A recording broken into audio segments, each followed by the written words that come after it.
여전히 중요한 파트너다. 하지만 현재의 무역 투자 관계는 지속 가능하지 않다. 보다 강력하고 조율된 대응이 필요하다라고 덧붙였습니다. 이 토론에서 프랑스를 비롯한 여러 회원국이 강경 대응을 요구했는데요. 세주르네 부위원장은 아주 강하게 표현했습니다. 유럽이 우리 산업을 파괴하는 약탈적 공격의 희생양이 되도록 내버려 둘 수 없다. 새로운 도구와 새로운 조치, 새로운 정치적 의지가 필요하다라고요.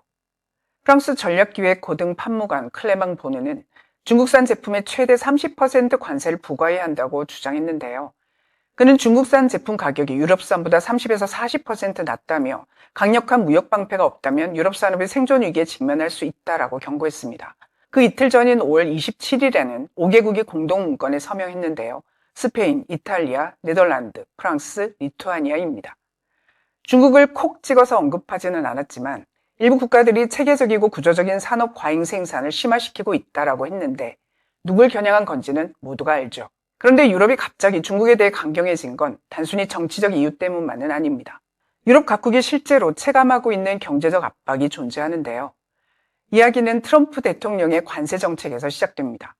트럼프 행정부가 중국산 제품에 고율 관세를 부과하면서 흥미로운 현상이 벌어졌습니다. 중국 입장에서는 미국으로 팔지 못하게 된 물건들을 어디론가는 내보내야 했는데요. 그 어딘가가 바로 유럽입니다. 2025년 한 해 동안 미국의 중국산 수입은 20% 줄었는데 같은 기간 유럽의 중국산 수입은 오히려 8% 이상 늘었습니다. 그러니까 중국산 제품이 유럽으로 방향을 튼 겁니다. 결과는 어땠을까요? EU의 대중국 무역 적자는 2024년 3,120억 유로에서 2025년 3,600억 유로로 불어났습니다. 그러니까 우리나라 돈으로 약 547조 원에서 634조 원으로 늘었다는 건데요. 하루 평균 10억 유로, 약 1조 7,500억 원씩 적자가 쌓이는 셈입니다. 숫자만 봐도 어마어마하죠. 전문가들은 이걸 차이나 쇼크 2.0이라고 부릅니다. 내용을 이해하려면 먼저 차이나 쇼크 1.0이 뭔지부터 알아야 하는데요. 2001년 중국이 WTO에 가입한 이후 값싼 노동력을 앞세운 의류, 장난감 같은 제품들이 세계 시장을 휩쓸었던 걸 가리킵니다. 그때도 타격이 컸지만 그 물건들은 그래도 서방이 잘 안 만드는 것들이었는데요. 하지만 차이나 쇼크 2.0은 차원이 다릅니다. 1차 쇼크가 의류와 장난감, 생활용품 같은 노동 집약적 산업을 흔들었다면 지금은 상황이 완전히 달라졌습니다. 중국의 전기차와 배터리, 태양광 패널, 산업용 장비 같은 첨단 제조업 제품들이 유럽 시장으로 밀려들고 있기 때문인데요. 문제는 이 분야들이 바로 독일과 프랑스, 이탈리아 등 유럽 주요 국가들이 수십 년 동안 경쟁력을 쌓아온 핵심 산업이라는 점입니다. 쉽게 말해 이번 충격은 저임금 노동자의 일자리가 아니라 유럽 제조업의 심장부 자체를 겨냥하고 있는 셈입니다. 에po크타임스 칼럼니스트 왕허는 이렇게 말했습니다. 중국 정부가 경제에서 주도적 역할을 하면서 국내에서 소화 못하는 과잉 생산품을 해외에 쏟아내고 있다. 이전에는 미국이 그 주요 대상이었는데 트럼프 이후 미중 무역이 디커플링 되면서 이제는 유럽이 그 대상이 됐다. 그럼 유럽의 피해는 어느 정도일까요?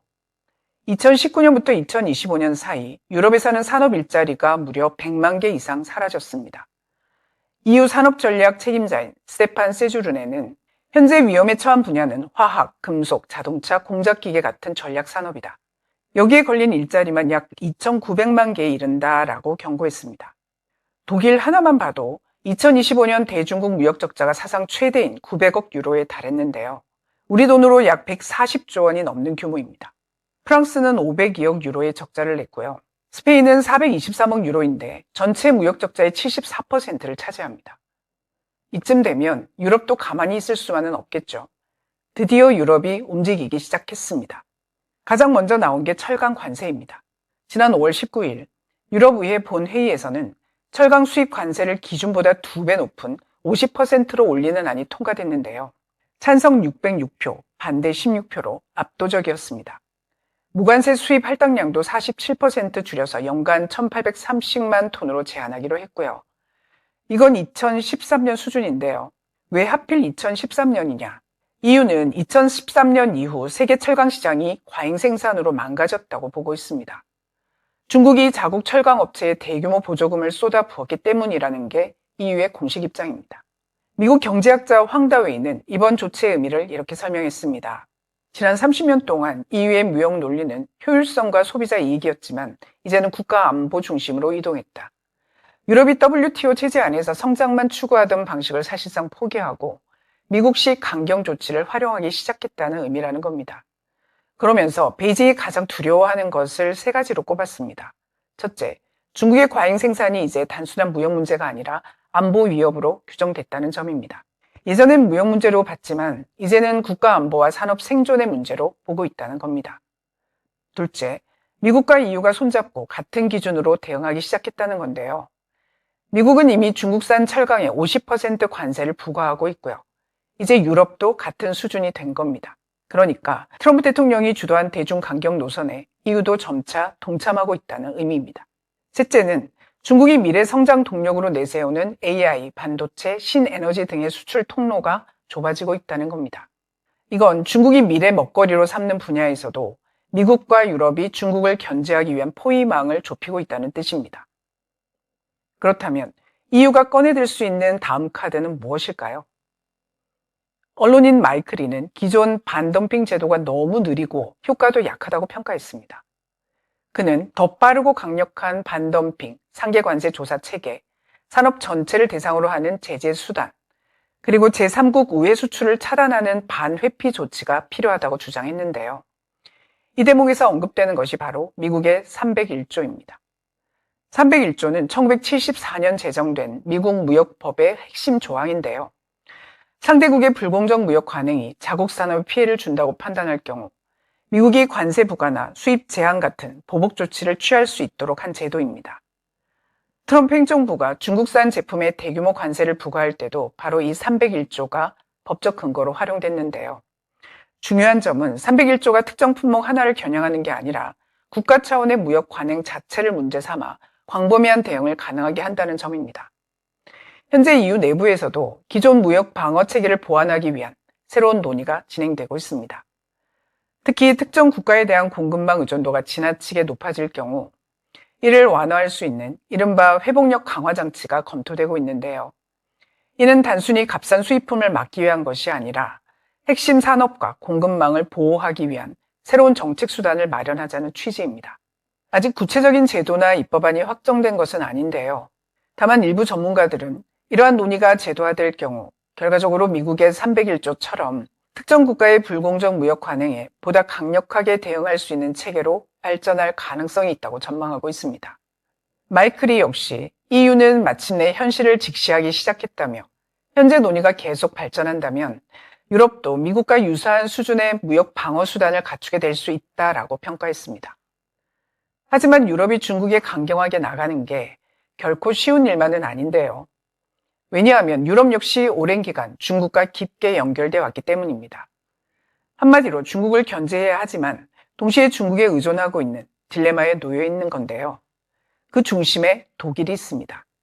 독일은 지난해 890억 유로의 대중 무역 적자를 기록했음에도 중국에 대한 강경책을 주저하고 있습니다. 왜냐하면 자동차와 기계, 전자산업이 중국 시장에 크게 의존하고 있기 때문인데요. 그런데 문제는 단순한 수출 의존이 아니라는 겁니다. 2016년 중국 투자자들이 독일의 세계적인 산업용 로봇 기업 쿠카의 지분 95%를 인수했습니다.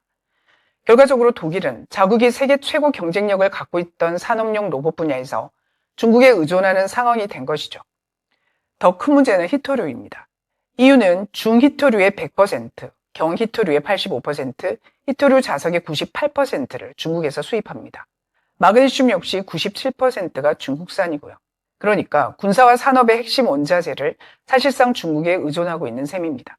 화웨이와 ZTE 같은 중국 통신 기업의 유럽 인프라 사용을 제한하는 사이버 보안법 개정안도 준비 중이지만 독일과 스페인이 이걸 반대하고 있습니다. EU의 우려는 단순히 무역 적자에 그치지 않습니다. 지금 같은 흐름이 계속되면 유럽의 탈산업화가 되돌릴 수 없는 수준으로 진행될 수 있다는 경고가 나오고 있습니다.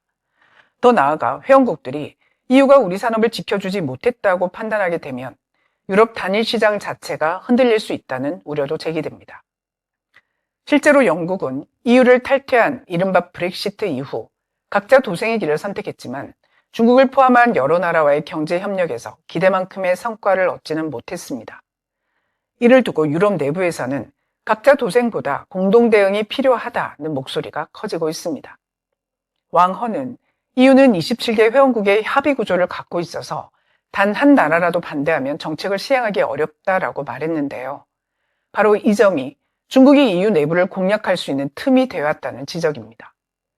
스페인도 미묘한 상황입니다.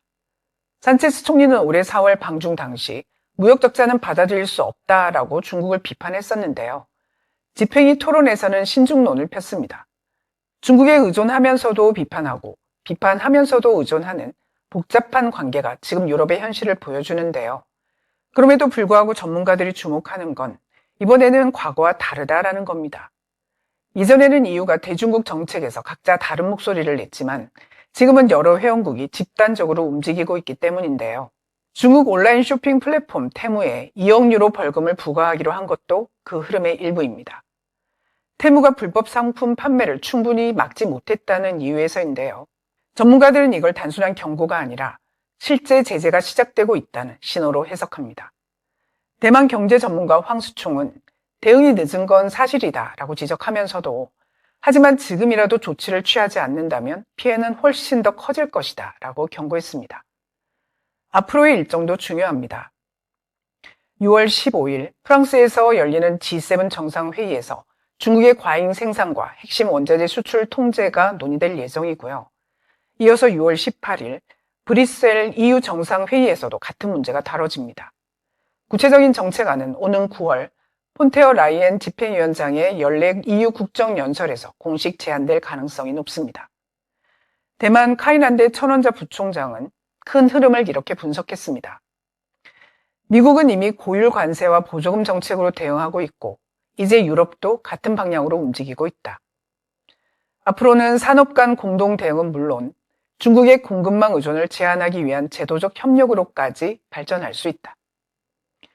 중국이 만약 유럽 시장까지 막히게 된다면 중국의 제조업은 직접적인 타격을 받을 수 있고요. 이미 심각한 디플레이션 압력이 더욱 심화될 것이라는 분석도 나옵니다. 물론 중국은 이런 EU의 움직임에 강하게 반발하고 있습니다.